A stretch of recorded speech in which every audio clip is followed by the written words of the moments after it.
Let's Mike News at 5. नमस्कार, let's mic में आप सुन रहे हैं आज का बुलेटिन। ईरान और इजराइल के बीच तनाव अब खुली जंग बन गया है। ईरान ने इजराइल पर जवाबी हमले में 100 से ज्यादा ड्रोन दागे। इजरायली सेना IDF ने दावा किया कि उनके लड़ाकू विमान ड्रोन को रास्ते में ही गिरा रहे हैं। अभी तक एक भी ड्रोन इजराइल की सीमा तक नहीं पहुंचा। स्थिति पूरी तरह से नियंत्रण में है। इससे पहले आज सुबह इजराइल ने ईरान पर 200 फाइटर जेट से हमला किया था।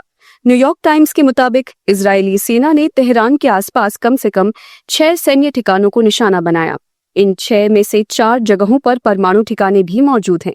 ईरान के सरकारी मीडिया ने पुष्टि की है कि इजरायली हमले में इस्लामिक रेवोल्यूशनरी गार्ड कॉर्प्स के कमांडर हुसैन सलामी की मौत हो गई है। अल जजीरा के मुताबिक हमले में ईरान के 2 प्रमुख परमाणु वैज्ञानिक मोहम्मद मेहदी तेहराची और फरदून अब्बासी भी मारे गए हैं।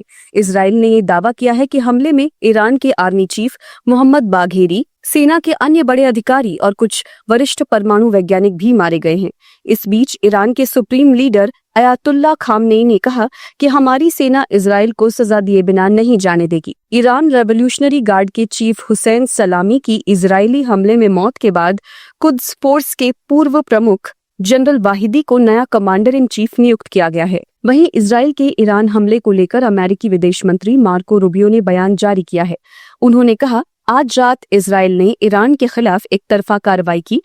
ईरान और इजराइल के बीच बढ़ते विवाद को लेकर भारत ने गहरी चिंता जताई है। भारतीय विदेश मंत्रालय ने बयान जारी कर बताया कि वो हालात पर नजर बनाए रखे हुए हैं। भारत ने दोनों देशों से अपील की है कि वो ऐसा कोई कदम न उठाएं जिससे तनाव और बढ़े। साथ ही बातचीत और कूटनीति के जरिए स्थिति को सुलझाने के लिए कहा है।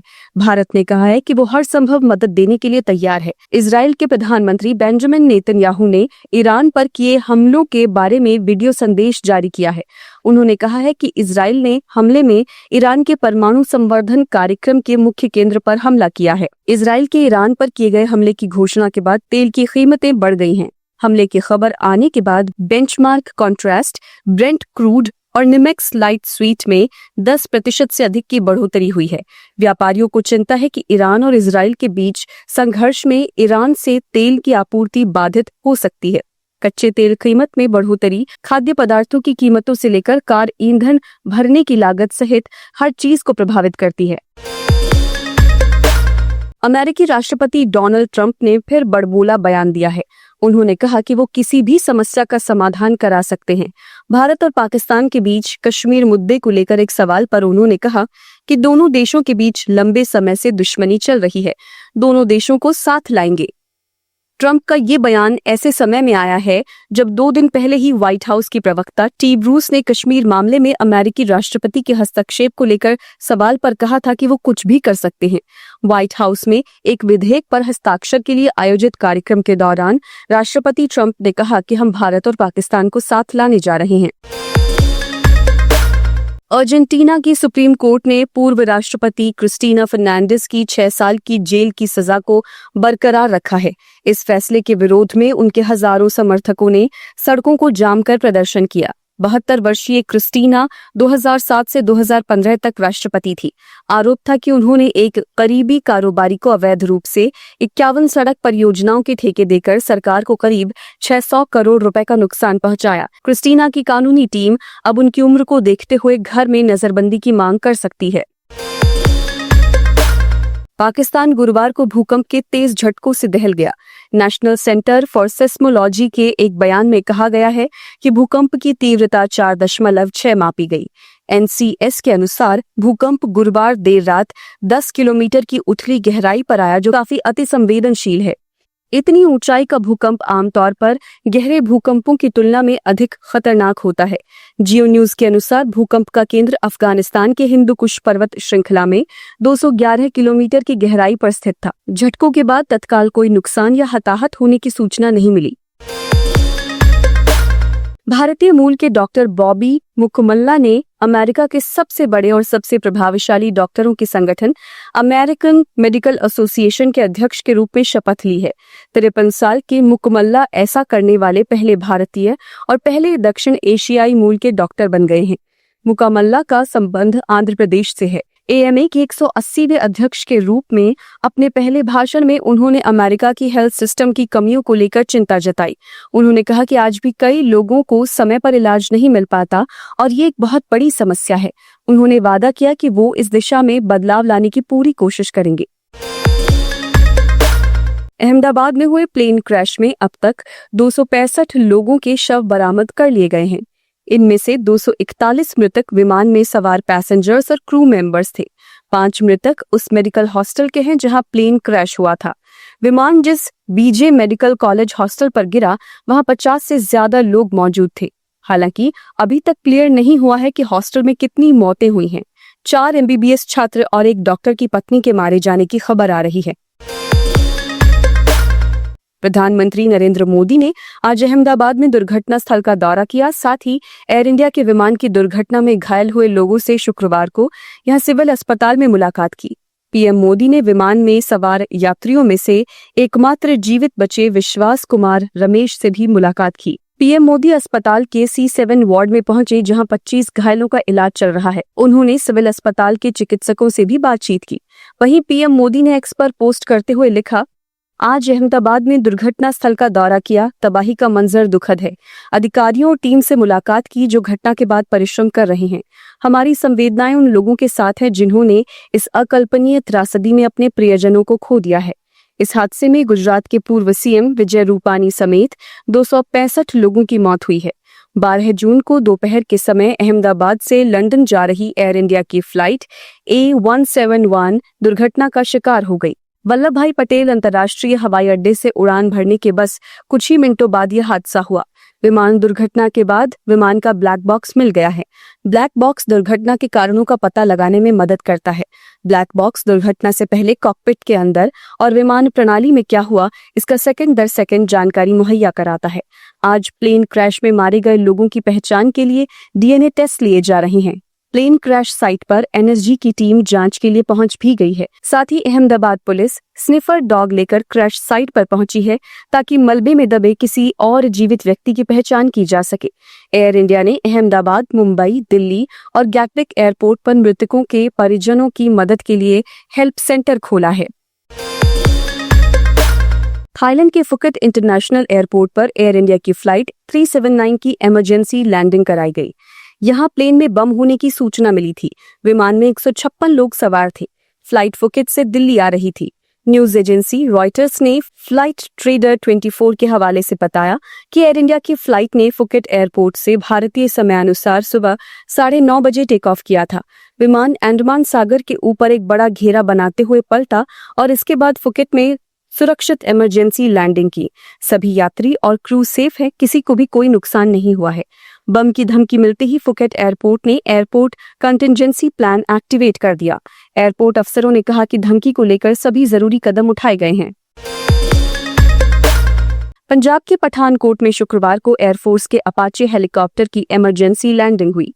हेलीकॉप्टर ने पठानकोट एयरफोर्स स्टेशन से उड़ान भरी थी। जैसे ही वो हलेड़ा गांव के पास पहुंचा तो तकनीकी खामी आ गई। इसके बाद पायलट ने उसे खेत में लैंड करा दिया। सूचना मिलते ही सेना और पुलिस के अधिकारी मौके पर पहुंचे। हेलीकॉप्टर में सवार जवान सुरक्षित है। किसी तरह की नुकसान की सूचना नहीं है। सेना ने आसपास का एरिया सील कर दिया है। इसके बाद किसी को आसपास नहीं आने दिया गया। करीब 2 घंटे बाद हेलीकॉप्टर रवाना हो गया। कल अहमदाबाद में एयर इंडिया की फ्लाइट क्रैश हो गई थी। इसमें विमान में सवार 241 लोगों की मौत हो गई। आज पठानकोट में जो अपाचे हेलीकॉप्टर लैंड हुआ उसे भी बोइंग कंपनी ही बनाती है जिसने एयर इंडिया का एयरक्राफ्ट बनाया था। लंदन जा रही एयर इंडिया की फ्लाइट AIC 129 3 घंटे हवा में रहने के बाद मुंबई लौट आई। फ्लाइट सुबह 5:39 पर रवाना हुई और 3 घंटे हवा में रहने के बाद वापस आ गई। एयर इंडिया ने यह बयान में कहा कि ईरान में स्थिति और उसके हवाई क्षेत्र बंद होने के कारण उसकी कई उड़ानों को या तो डायवर्ट किया जा रहा है या वापस बुलाया जा रहा है। इजराइल के ईरान पर हमले के बाद आज यानी 13 जून को शेयर बाजार में गिरावट है। सेंसेक्स 900 अंक या 1.10% की गिरावट के साथ 80,800 के स्तर पर कारोबार कर रहा है। वहीं निफ्टी में भी करीब 250 अंक या 1.10% की गिरावट है। ये 24,600 के स्तर पर कारोबार कर रहा है। सेंसेक्स के 30 शेयरों में से सभी में गिरावट है। Banking, oil and gas, auto और आईटी शेयर में ज्यादा गिरावट है। कल के एयर इंडिया के विमान क्रैश होने के बाद एयरलाइन कंपनियों के शेयर भी टूटे हैं। देश की सबसे बड़ी एयरलाइन इंडिगो का शेयर 4% नीचे है। स्पाइस जेट करीब 3% टूटा। वहीं एयर इंडिया को ऑपरेट करने वाले टाटा ग्रुप के सभी शेयर नीचे हैं। इजराइल और ईरान में सैन्य संघर्ष बढ़ने से सोने की कीमतों में जोरदार उछाल आया है। MCX पर अगस्त गोल्ड फ्यूचर्स में 1900 रुपए की तेजी आई और 1.93% के साथ ओपन हुआ। सोने की कीमतों में कल भी इस संघर्ष की आशंका से सोने में तेजी देखने को मिली थी। बिजनेसमैन और सोना कॉमस्टार कंपनी के चेयरमैन संजय कपूर का गुरुवार को इंग्लैंड में निधन हो गया। वो 53 साल के थे। खबरों के मुताबिक वो पोलो मैच खेल रहे थे, तभी उनको सांस लेने में तकलीफ हुई। उन्होंने तुरंत मैदान छोड़ा, लेकिन थोड़ी ही देर में उन्हें हार्ट अटैक आया और वहीं उनकी जान चली गई। कुछ रिपोर्ट्स में दावा किया गया है कि मैच के दौरान संजय कपूर के मुंह में एक मधुमक्खी चली गई थी, जिसके चलते गले में सूजन और फिर दिल का दौरा पड़ा। बता दें कि संजय कपूर एक्ट्रेस करिश्मा कपूर के पूर्व पति थे। दोनों की शादी 2003 में हुई थी। उनकी एक बेटी समायरा और बेटा कियान है। नेशनल इन्वेस्टिगेशन एजेंसी NIA ने अमृतसर पुलिस स्टेशन पर हुए ग्रेनेड हमले की जांच तेज कर दी है। एजेंसी ने पंजाब और हरियाणा में बब्बर खालसा इंटरनेशनल आतंकी संगठन से जुड़े लोगों के 15 ठिकानों पर छापे मारे हैं। छापे के दौरान टीम ने उनके घरों से मोबाइल, डिजिटल उपकरण और दस्तावेज जैसे संदिग्ध सामान जब्त किए हैं। साथ ही NIA की टीम अधिक जानकारी जुटाने और BKI गिरोह की असली साजिश का पर्दाफाश करने की भी जांच कर रही है। मेघालय पुलिस इंदौर के ट्रांसपोर्ट कारोबारी राजा रघुवंशी की हत्या के 5 आरोपियों से आज शुक्रवार को भी पूछताछ कर रही है। शिलांग के सदर थाने के लॉकअप में बंद आरोपियों की आपसी बातचीत पर पुलिसकर्मी नजर रख रहे हैं। हालांकि ये लोग ज्यादातर समय शांत ही रहते हैं। इससे पहले गुरुवार को पुलिस ने बताया था कि राजा की हत्या का मास्टरमाइंड उनकी पत्नी सोनम का कथित प्रेमी राज कुशवाहा है।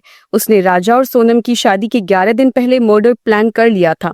ये खुलासा पुलिस पूछताछ में आरोपियों ने ही किया।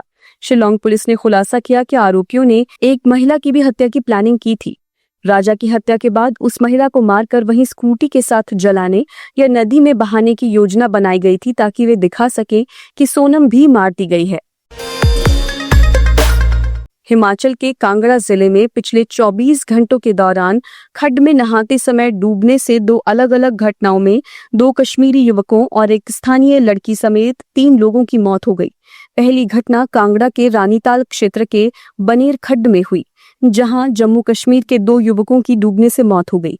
दूसरी घटना नूरपुर थाना क्षेत्र के जब्बार खड्ड में हुई, जहां एक स्थानीय लड़की की डूबने से मौत हो गई। पंजाब के लुधियाना की सोशल मीडिया इन्फ्लुएंसर कंचन उर्फ कमल कौर भाभी की हत्या कर दी गई। कंचन के 2 हत्यारों को भटिंडा पुलिस ने गिरफ्तार कर लिया है। आरोपियों की पहचान मोगा के जसप्रीत सिंह मेहरू और तरनतारन के निमरनजीत सिंह के रूप में हुई है। हत्या का मास्टरमाइंड अमृतपाल सिंह मेहरू अभी फरार है। उसकी गिरफ्तारी के लिए टीमें लगी हुई हैं। भटिंडा की SSP अमनदीप कौंडल ने बताया कि अमृतपाल और उसके साथियों ने कमल कौर के वीडियो को लेकर उसकी हत्या की है। पूछताछ में आरोपियों ने बताया कि वो यूथ को गलत रास्ते पर ले जा रही थी। इसे लेकर कमल कौर को समझाया भी था, लेकिन वो नहीं मानी। आरोपियों ने 9 जून को शोरूम प्रमोशन का बहाना बनाकर उसे भटिंडा बुलाया।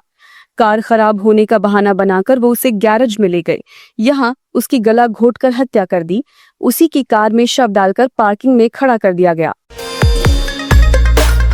ग्वालियर में ऑनलाइन ठगी होने पर एक महिला इतनी घबरा गई कि उसने जहर खाकर सुसाइड कर लिया। महिला ने डॉग खरीदने के लिए एक वेबसाइट पर कांटेक्ट किया था। ठगों ने महिला के व्हाट्सएप पर डॉग की तस्वीरों के साथ QR कोड भेजा। इसे स्कैन करने पर महिला के खाते से 1,93,000 रुपए डेबिट हो गए। इसी के बाद वो तनाव में आ गई। महिला ने बुधवार देर रात इलाज के दौरान दम तोड़ दिया। रीना की मौत के बाद जब उसके पति राजेंद्र ने उसका मोबाइल चेक किया तो ठगी की पूरी कहानी सामने आई।